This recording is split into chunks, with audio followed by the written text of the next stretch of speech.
switch.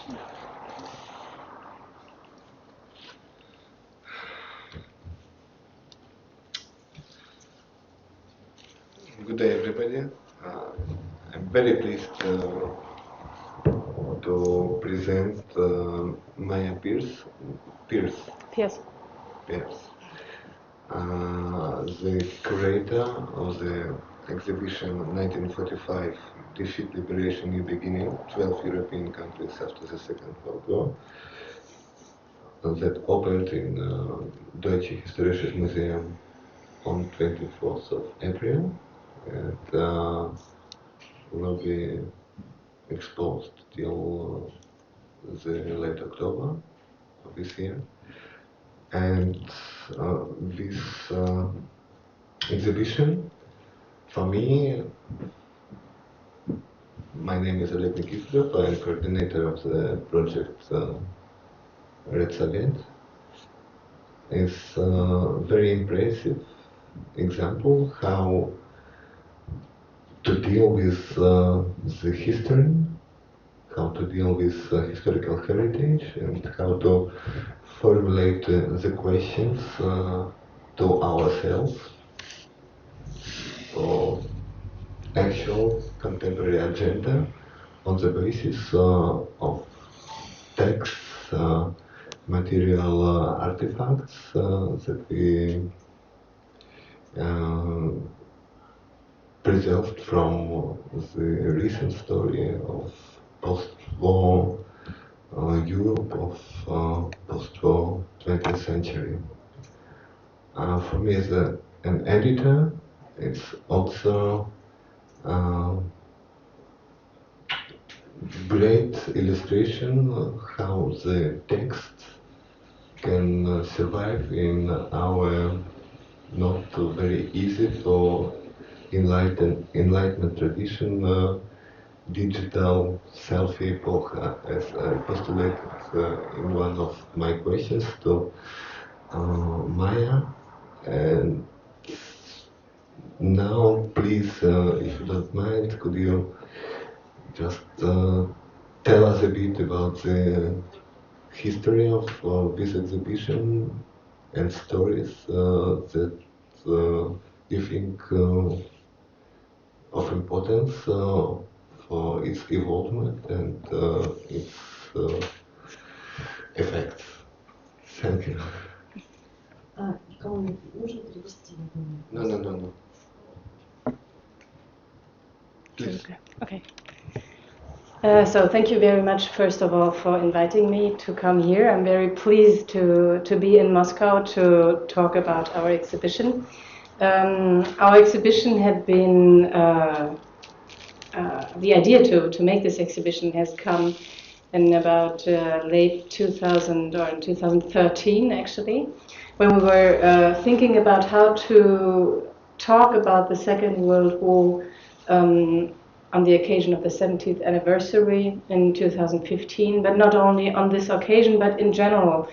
What are the questions that we could ask today if we talk about the Second World War? Talking about the German Historical Museum, the Deutsches Historisches Museum in Berlin, in this place we have already showed several exhibitions, conferences in different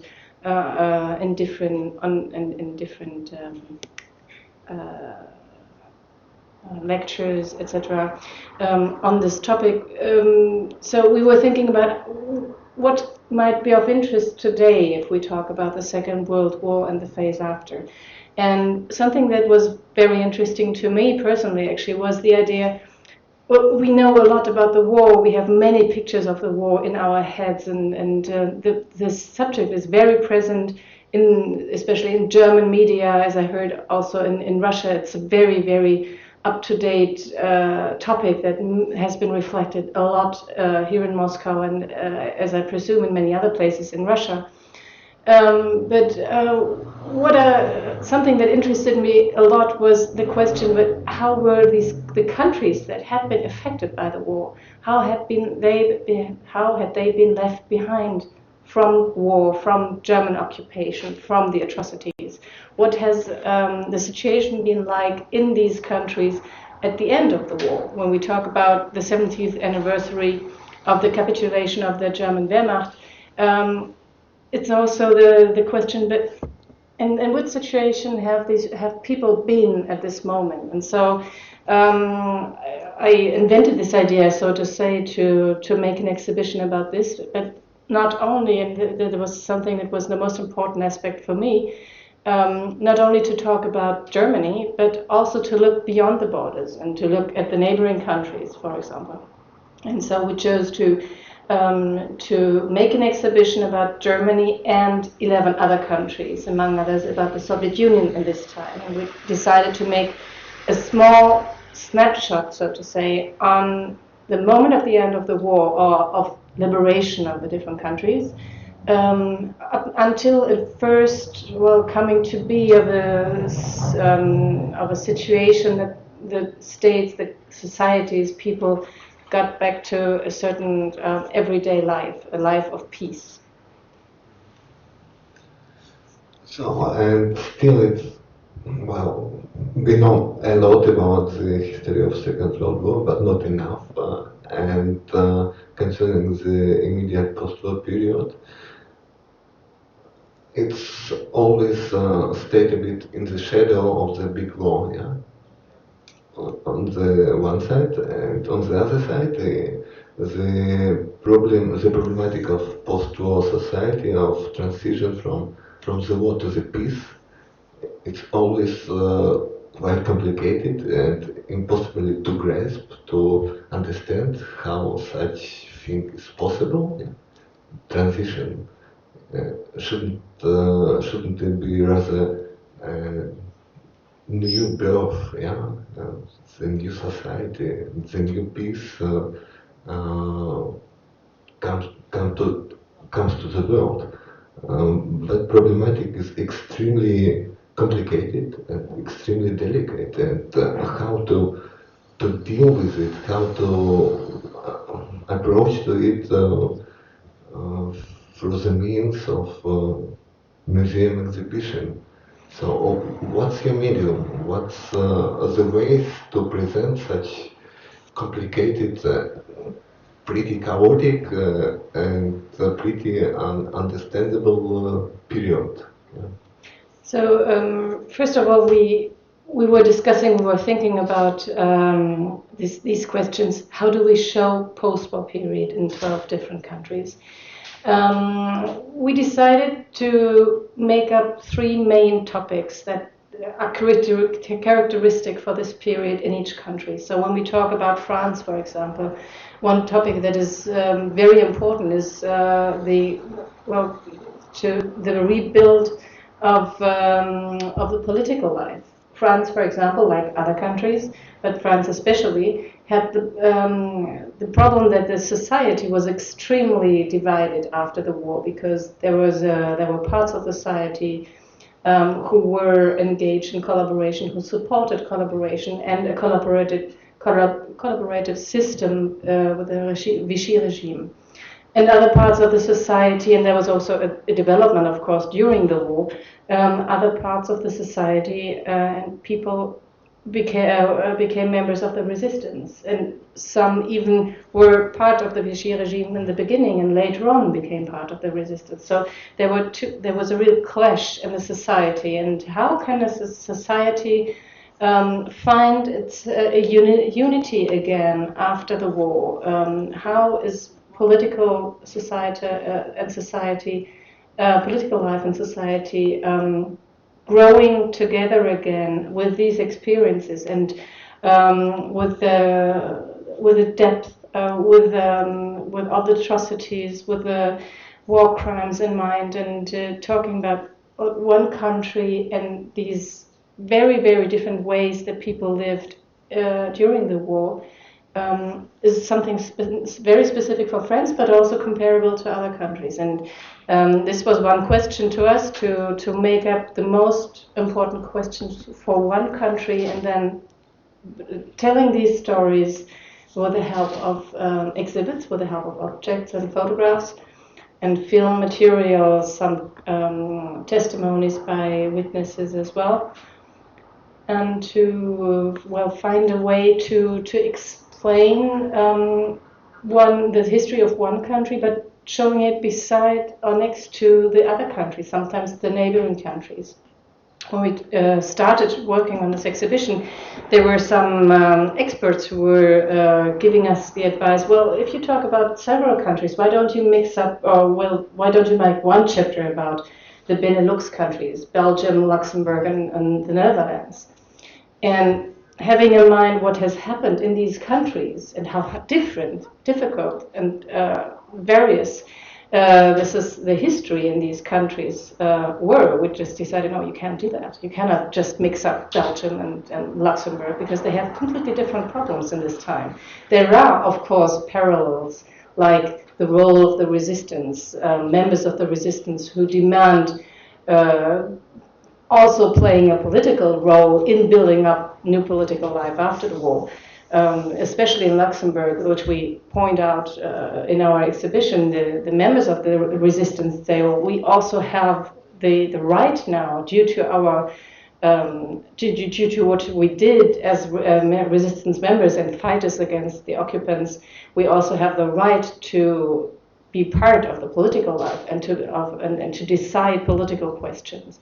So nevertheless, you cannot just mix up three countries just because they are in one area and they have comparable problems, maybe.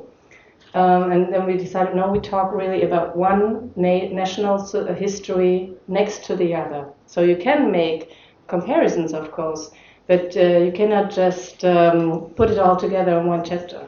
The same thing, maybe just as a last phrase, the same thing with the Norway and Denmark. Norway and Denmark, well, they have some similarities in the post-war period, but nevertheless, the developments and the main developments in these countries are quite different. And for example, the case of these Benelux countries, Luxembourg, Belgium, and Holland, what were the differences that prevented the unification into one chapter for the exhibition? Well, Belgium, for example, was a country that was quite mixed up inside itself, which was not just as a consequence of the war, but was is part of the structure of the country. The fighting or the discussions between the different nationalities, especially between the Wallonie and the Flemish part, had a peak actually after the war. There were huge discussions and difficulties between these two nationalities, and which was this is a very complex, very complicated situation, because it also implied the fact that the behavior of people in the two different parts of the country was also differentiating during the war. So we can see that there has been a higher toll of collaboration, for example, in the northern part, in the Flemish part, than in the southern part, where we have a little more of resistance. Nevertheless, you cannot just make one line with this. And but this is a problematic situation that also includes the discussion about how to treat the Belgian king, who was interned by the Germans, but who was, to the extent or as to the opinion of many Belgians, was not enough anti-German. And there were huge discussions between the different groups whether the king was supposed to come back to Belgium and become a reign of the country again or not.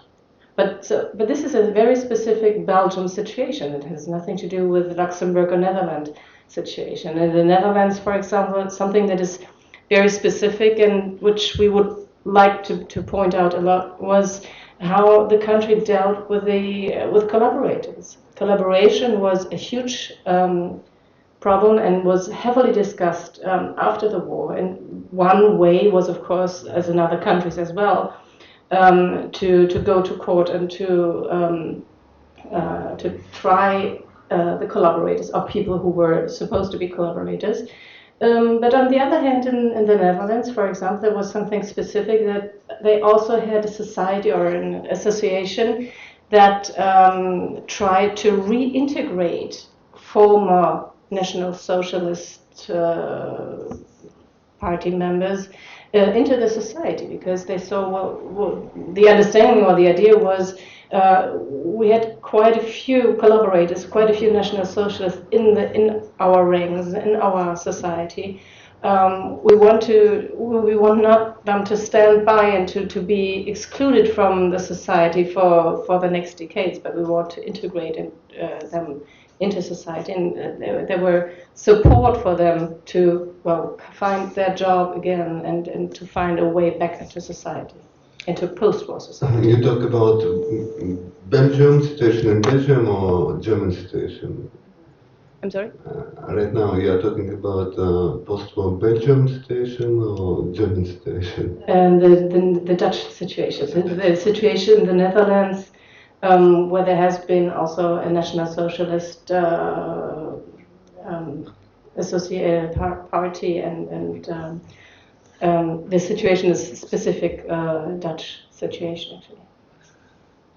So, concerning the post-war hot points, as I could understand from the introduction to the catalog written by you and Babette Kinker, so there were a few points, well, more or less general for all the 11 countries. The German situation was a bit different. The first problem was problem of displaced persons, then how to deal with collaborators. Mm-hmm. The third one, how to rebuild the country after all that destructions and of the war and post-war upheavals. And the fourth problem, how to evolve for the country, the state, the society identity in the new situation of Cold War. These 4 points, these 4 lines are more or less common to 11 countries, or even 12 countries, including Germany, that became divided into Germanies. No, of course not. Most of these points are quite different. One thing that is rather comparable is, as I said before, the question how the countries dealt with collaboration. So in each country that was occupied by German forces, there has been occupation, but in a very different extent and in different ways. And dealing with collaboration afterwards is something that there was a problem for each country. So each country had tribunals that were dealing with collaboration, but for how long they did this, for example, is differentiating. The question how hard the punishment should be is very different. Of course, Germany and Austria also are playing a different role talking about this, because we do not talk about collaboration under in a country that was suppressed, but we talk about the persecutors countries. And Austria, for example, is also a different case talking about collaboration, because Austria itself saw itself after the war there was a whole discussion around the question whether Austria was the first victim of Hitler or was also a country of perpetrators. So this is what we try to point out in our exhibition, that we show also the lines where we can compare one thing to the other, or show that these are similar developments, but also try to show the very different questions. Concerning the previous exhibition, the exhibition of 2004 and 2005, performed in Deutsche Historisches Museum. There was some continuity between the two exhibitions of 2004 and 2005, named Myths of Nations, 1945, Arena of Memories in 2004, and 1945, The War and Its Consequences, the End of the War and the Politics of Memory in Germany.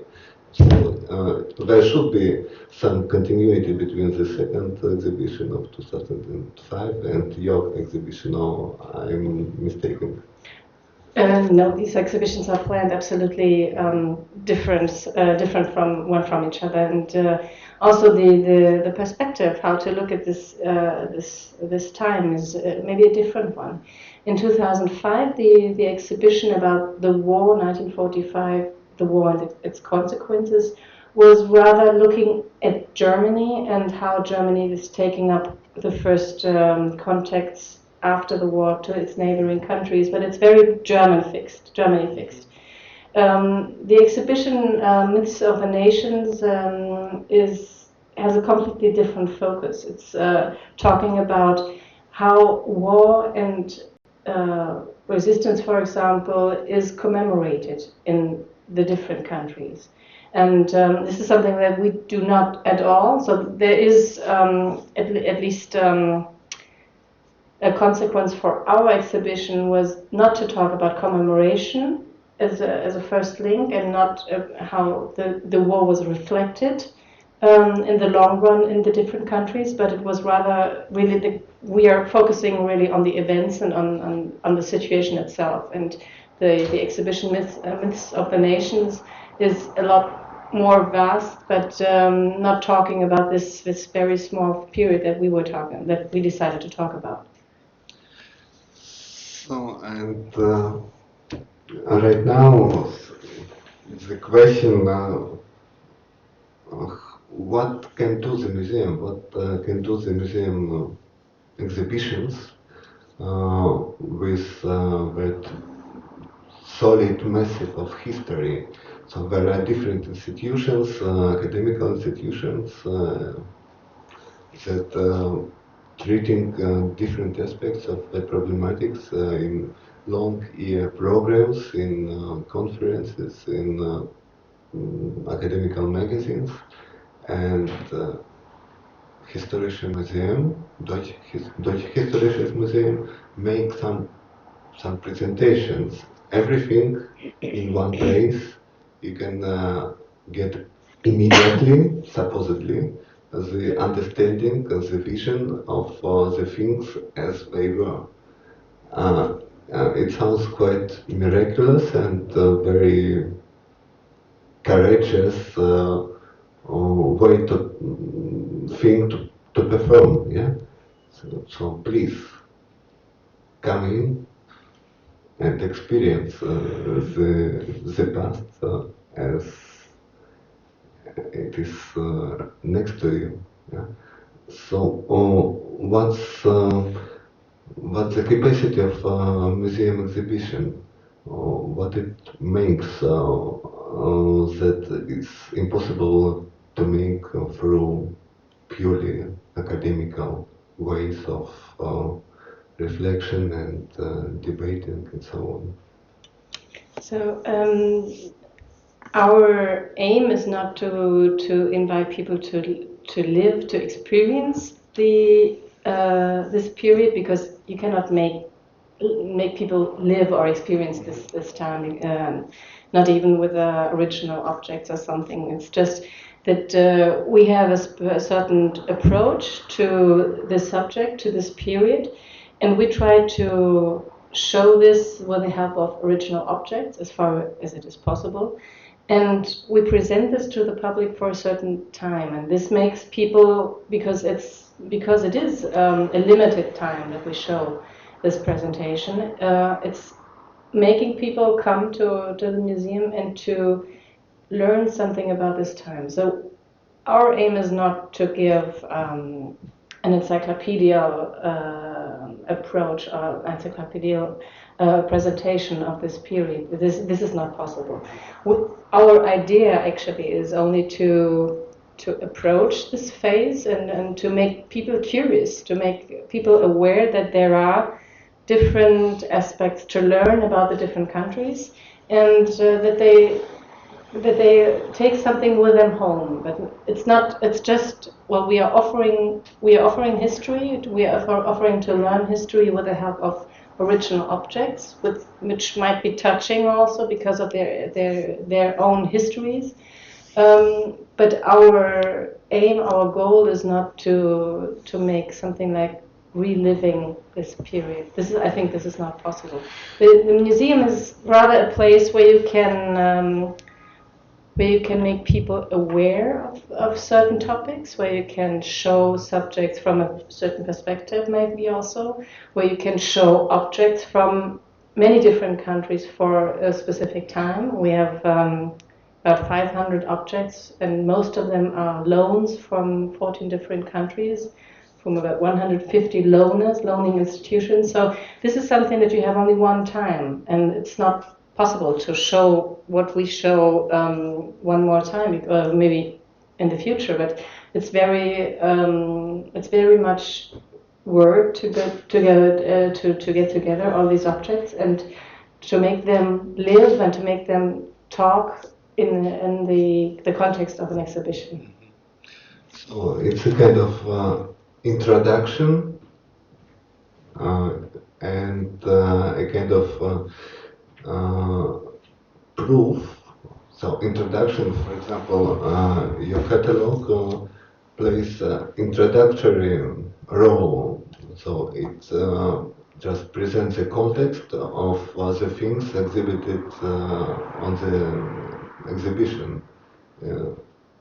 On the one side, yeah, and the objects themselves, so that 500 objects, it's a kind of proof that it did happen really, yeah. So it's a kind of device of digitalization,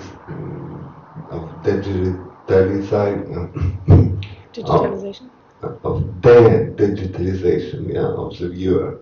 So you can find, so nowadays the internet, the World Wide Web, so present anything as something virtual, and the museum with demonstration of real artifacts, it's a kind of revitalization machine, yeah. So there is the real piece, a kind of typewriter from France of that period, and it proves that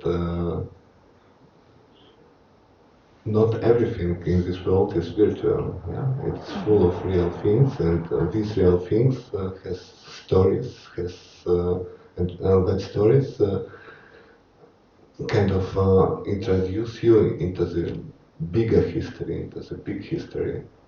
And then, besides that introduction through catalog and kind of proofs, material proofs, you propose through 35 selected bios a kind of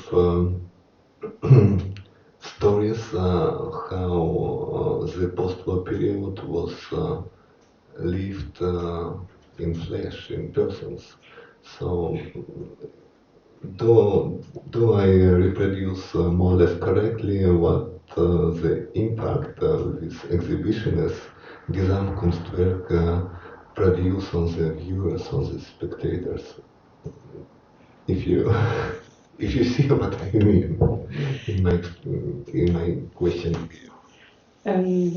First of all, the catalog is, I would say, of course, going with the exhibition, accompanying the exhibition, and you find out information about quite a few objects in there, but also the text, but also they are thought to be introductions to this post-war period. So you can read the text just also without seeing the exhibition there. It's not necessarily an introduction to the exhibition, but it's an introduction into this phase in the different countries. And we had the luck that there were some authors who were very, very skilled to talk in a very short essay about the most important problems and to explain very complexly the problems and the developments in the different countries. Talking about the different objects that we show in the exhibition, well, as I said before, we do not want to revive history, but to explain historical facts, historical developments, and situations with the help of the authentic object. And this is something, we are a museum that is collecting and presenting historical objects from more than 1,500 years. And we see again and again, talking about the World Wide Web, about the digitalization of objects and of photographs and so on, we see again and again that the authentic object has such a different impact on the visitors than just a photograph or reproduction of anything. To know that this is exactly the object, the jacket, for example, that a resistance fighter has been wearing, or the letter that somebody has written from a concentration camp. There are so many different examples that we see exactly when we present these objects to our visitors, that the impact, the emotionalization is, taking in a feeling from the exhibition is much stronger with this. And so it's trying to make the distance to the historical era a little bit smaller, to reduce the distance to this moment. And talking about the biographies that you have already mentioned, we had decided to choose 3 biographies for each country. So we have 36 biographies that we present in our exhibition. And they are, so to say, the beginning, or they start the narration of each subject or sub chapter in a country, a narration. And we try to find a very, very different kind of biographies. So we're looking for people who are old, who are young, women, men. We try to find children. We are talking about perpetrators, we are talking about collaborators, we are talking about victims, but we also present people who just lived everyday life in this time.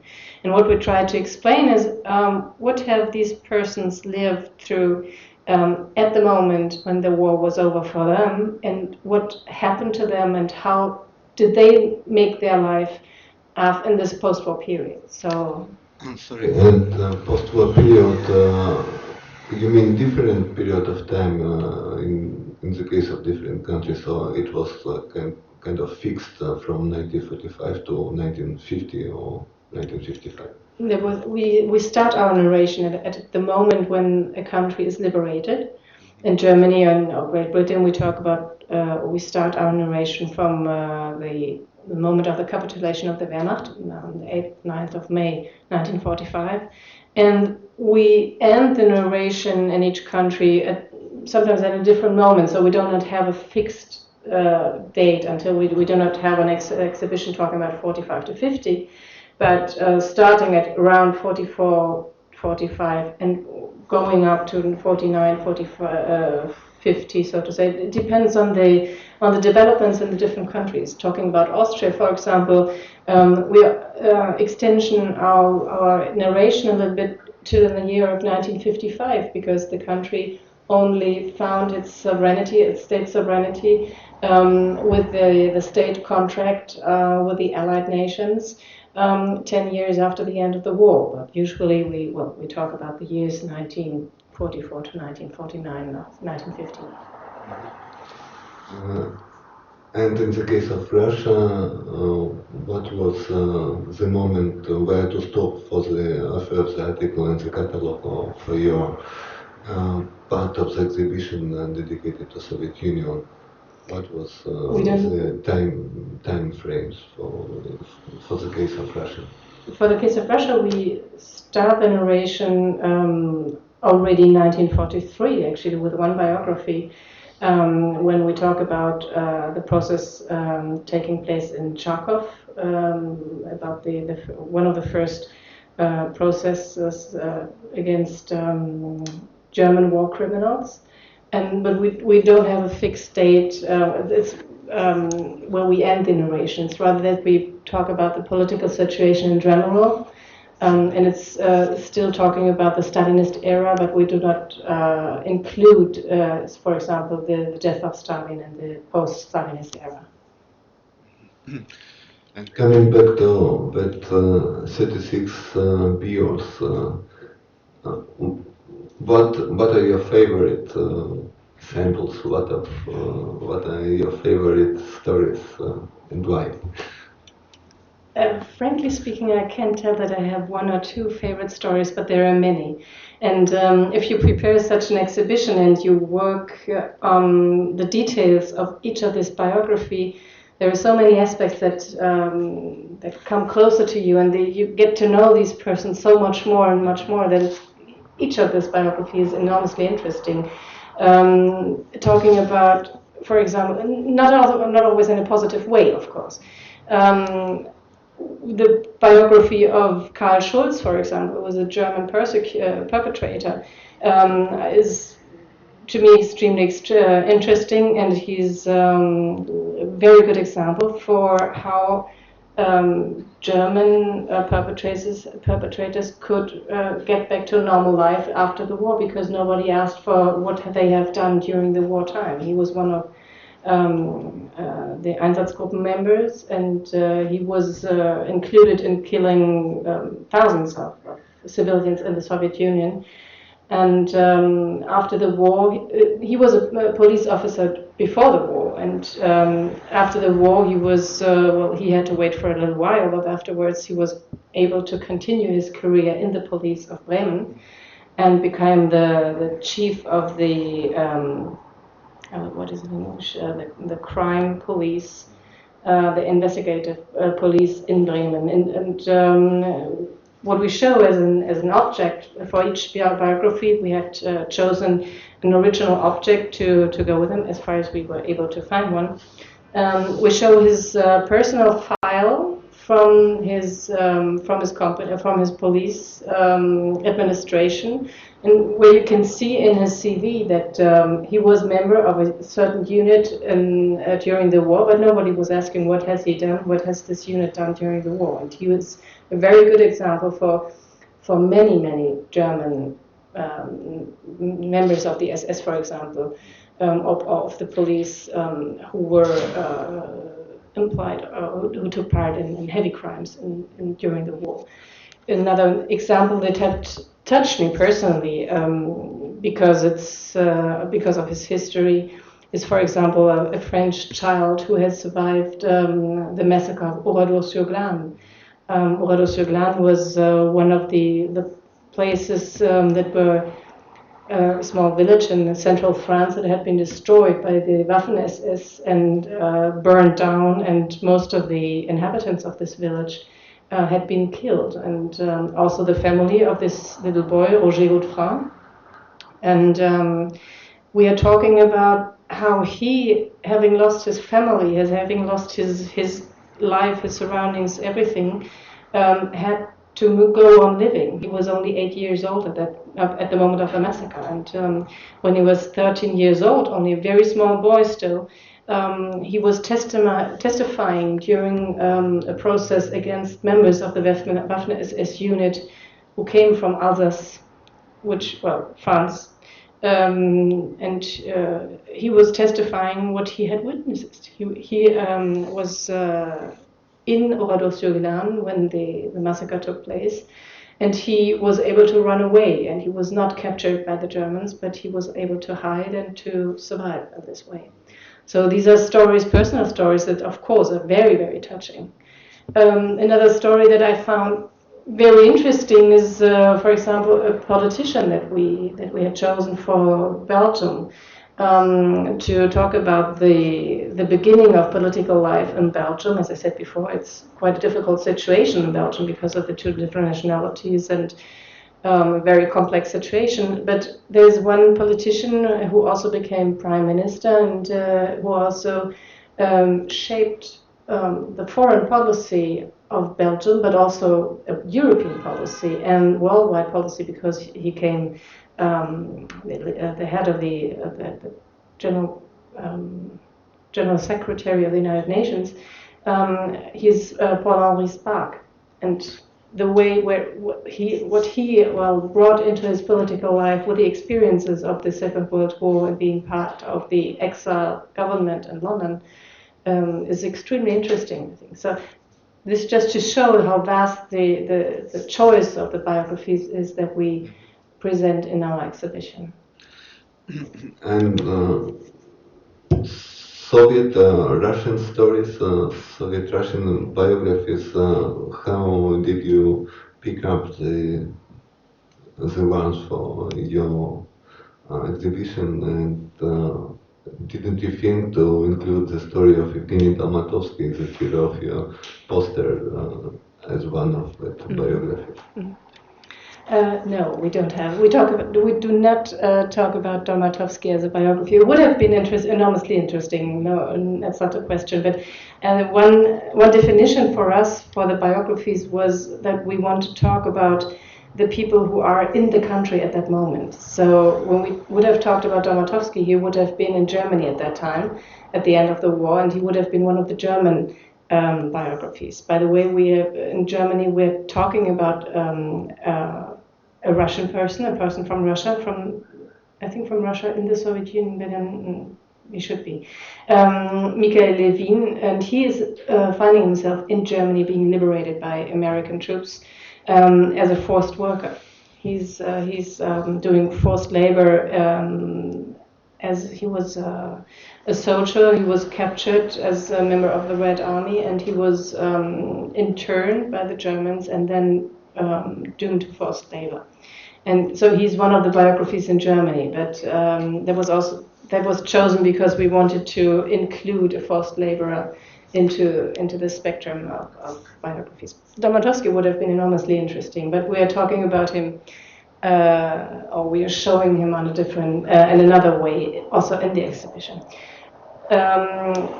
Talking about the Soviet Union, we chose, for example, one of the subjects that we wanted to stress especially was the destructions caused by the German Wehrmacht, by the Waffen-SS, etc., on Soviet soil. So we talk about the burned villages and places and cities. We talk about the high toll of human lives, and etc. But also about those people who have survived the war, but with heavy consequences. So the biography that we chose for this, that we have chosen for this chapter, is Larissa Popovychenko. She's a 14-year-old girl who lived in Leningrad during the war until 1942, I think. And we have picked up a photograph where she's with the whole of her school class, so I think 31 children and 2 school teachers. And we talk about her biography because she survived because she had been evacuated after the first winter in Leningrad. So she lived during the winter time in Leningrad in the very first winter, and after this time she was evacuated with her family from Leningrad. And what we are talking about especially is when she comes back to Leningrad, to her home, to her school, she sees that almost everybody is gone. Almost nobody from her school class has survived the blockade of Leningrad. And this is something that was important to us to explain also to visitors in Germany, in Berlin, how people had to go on living with having survived, with having experienced these kind of crimes, these kind of war experiences. So, and maybe coming closer to the end of our vis-a-vis discussion and opening the talk to the public, the question concerning the reception of your exhibition among the spectators, usual spectators, but also your colleagues, were there critiques, there were some after effects, and another question concerning the parallel program. Besides the exhibition itself, there were some educational, I don't know, conferences. There were some screening of the films from that period. What's happening parallel to the exhibition? What will happen parallel to the exhibition in September, October? That's the first question, and the second question concerning the reception, appraisal, critics of your exhibition inside Germany or maybe outside as well. When we presented the exhibition to the public, we found there was a lot of response. There were many reports in the media about the exhibition. We had reports from the Chinese state television to Japanese state television, the Russian television. There were several channels from the Russian television talking about the exhibition, up to the Wall Street Journal and to South American newspapers. It was astonishing for us to see that the international media was rather positive, or very positive, and very interested about the fact that we are making this exhibition. And something that I found quite curious and quite interesting was that, for example, the Chinese television was taking a lot of time to film in our exhibition and to learn about the exhibition. And they were extremely interested about the case of Luxembourg. And it was interesting for us to see the big Chinese country talking about the rather small country of Luxembourg. But they were very interested, and they were also showing it in the television report. The German feuilleton was rather negative for our exhibition, I have to admit. We knew before that there were some critical points in the exhibition, for example, the choice of the countries that we made, which had been the outcome of a long discussion and a long process and the preparing the exhibition. The feuilleton, there was one feuilleton article that was really critical, and the other one that came really early, and the other big feuilletons were also quite critical. And we were rather not astonished about the criticism, but about the harshness. And partly there were really harsh comments on this exhibition, and we were really flabbergasted actually about this. But there are many colleagues, professors, historians, people from other museums, from other institutions, many visitors who are very positive about the exhibition, and who appreciate a lot that we are not just talking about Germany, that we do look beyond the borders, that we talk about what has happened, what is the fate of the people in the other countries, and what are their problems, and that we try to do it as sensitive as possible, coming from a German perspective, and that we do not only have a German perspective. To do this, it was necessary to cooperate with people from the countries and with the many institutions from the different countries. And so we had specialists, experts on each country that we had chosen to make the choice of the subjects and the choice of the objects in the country itself. So we had people who traveled to the countries and discussed our concept with the people in Great Britain, in Norway, in Russia, in all the different countries. So I expected rather some criticism about maybe one or the other fact, what we explain about Belgium, for example, or that we make maybe in the wrong perspective on the Soviet Union. But from these countries, actually, so far we had hardly any criticism, but it was rather the concept itself to gather these different countries that was criticized. Now coming to the second part of your question, the German Historical Museum is not only a place for exhibitions, but we try to offer, around an exhibition project, we try to offer also conferences, lectures, talks with testimony, with time witnesses, film series, for example. We have a cinema in the museum that shows, with our exhibition, a series of films that had been made in this period that we are talking about. So it's something like a documentation of the rebirth of cultural life. We had a conference, for example, on the experience of children of war, children in the war.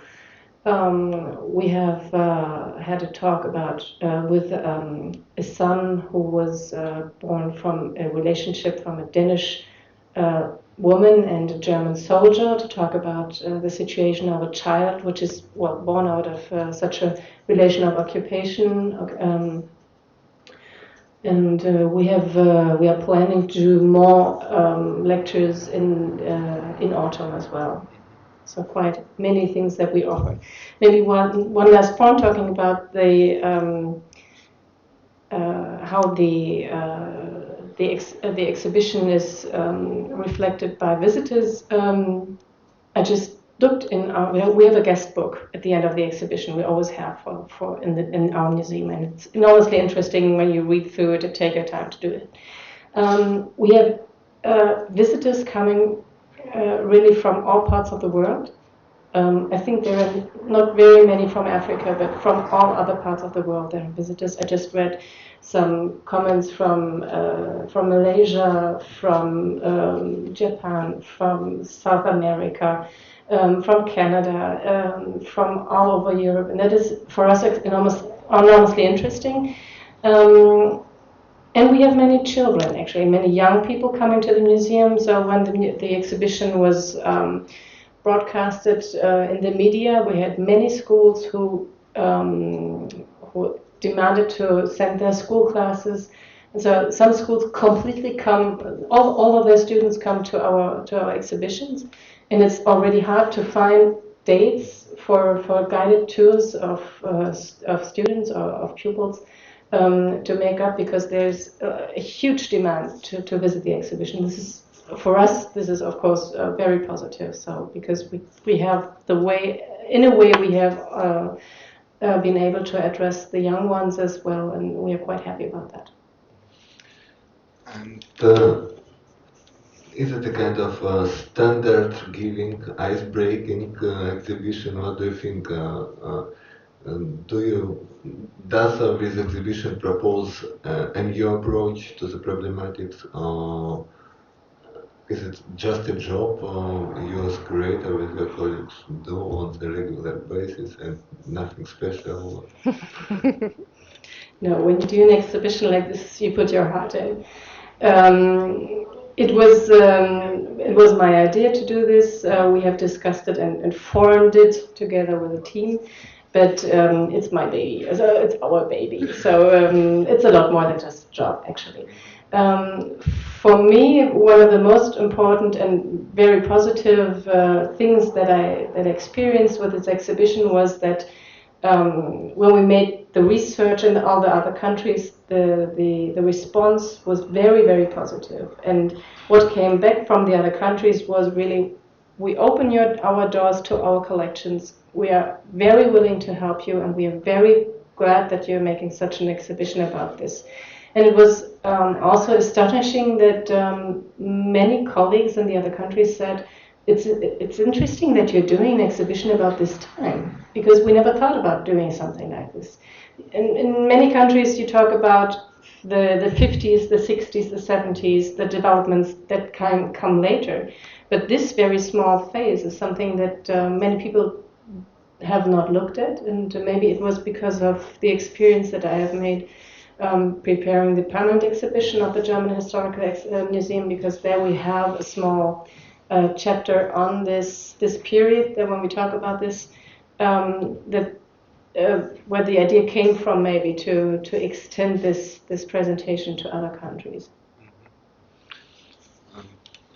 That would be really great, and just finishing the tete-a-tete talk, I just want to announce in Russian your future talk. Завтра Майей Пирс делает лекцию в мультимедиа-арт-музее в рамках программы Гёте-института «Образ и политика». Майя, собственно, приглашена для этой лекции. И мы благодарны Гёте-институту Москва, что эта возможность побеседовать с ним напрямую оказывается реализована здесь сейчас. И прошу вопросы с вашей стороны. Присоединитесь к нам. Ксения, please join us. I have two questions. One question is, where did you take the biographies? How did you come to know about all these people? Because it's 36 biographies, but it's there must have been even more people from which you were choosing. And who was giving you this information? Who was coming saying, yes, we want to help, here are the lives? Who were those institutions? Who did you address, and how did you come to know about all this? First of all, actually, the way we were approaching the biographies was that first of all we defined 3 main topics for each country, and then we tried to find biographies that were fitting actually to start the narration of each of these subjects, sub-chapters. Some of the biographies are quite famous. It was obvious actually to take these. For example, for Norway, talking about collaboration, we chose Vidkun Quisling. In many languages, Quisling is the synonym for a collaborator. And talking about him, well, it was not too difficult to find. But talking about less known people or everyday people who are not famous was, of course, much more difficult. And in many cases, it was the outcome or the idea of a long process of discussion, talking with other historians, talking about archive stuff, talking with members from the archives, from documentation centers, or from just not just we, but also the experts that were traveling to the countries. They were researching these biographies, and they made different proposals, and we tried to check, well, does this story and the story that we want to tell, does this fit quite well with the biography? Do we have a really multi-perspective approach when we take all these biographies? So it was a little bit like a puzzle, and it was rather like we got many ideas by talking with people. Sometimes there were personal connections. So for Luxembourg, we had a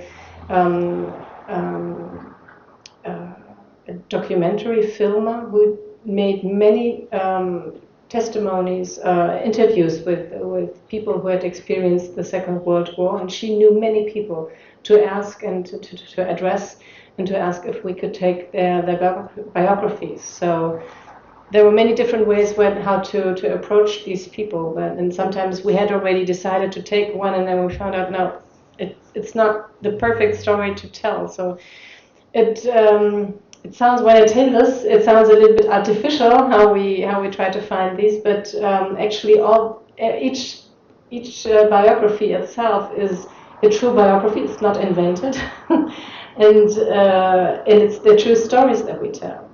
It's just that we try to, make a vast choice of many different views.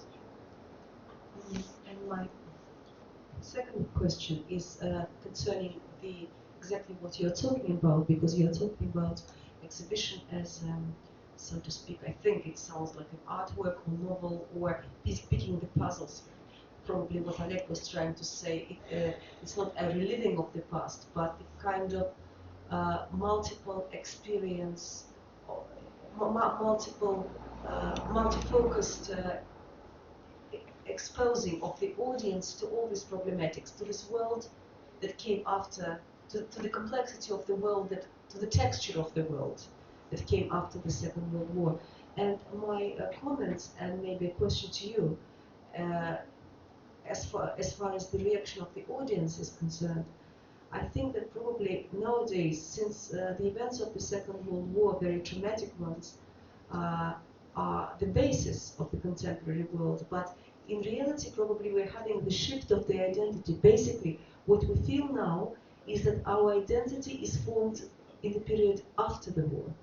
We cannot go back into that catastrophe that was happening back then, but basically we are the heirs of the survivors, of the people who survived, for good and for worse, for better or for worse, those who survived the Second World War, and how they came. And I think that this period is very important and probably is silenced because it is at the core at the beginning of our, not the Second World War itself, but the experiences back then with many victims and dead, but the experience of those who survived, the survivors, those who came after, and with what results they came. And probably the truth of your exposition, inwardly for emotions of the audience, is the fact that we subconsciously come from that period, from exactly that period of the decisions and political decisions that were made back then, whether we talk of things or we don't talk of things, because it's the period where many families nowadays are starting, not from the Second World War per se, because it's a catastrophe, but from all that was coming after. And I think the news of your exhibition is the fact that you announce it. This is the beginning of the identity. How we do the after. What do we do? How we live after. So, and I think this is very important, probably to even the whole reflection on what you exposed so intuitively. It has to come now because it's about us.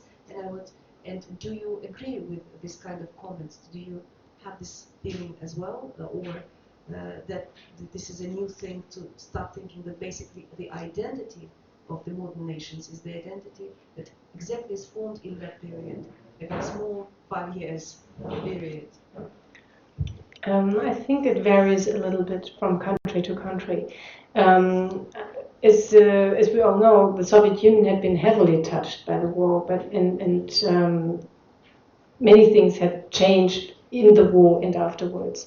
In other countries, this experience is maybe a little bit has been seen differently, and there are more continuities to the pre-war period. And I would never say that the end, or the moment of the end of the war, is the hour zero, as in German you say Stunde Null, but it's rather a moment where something new starts. But there are many continuities from the period before the war and from the war itself.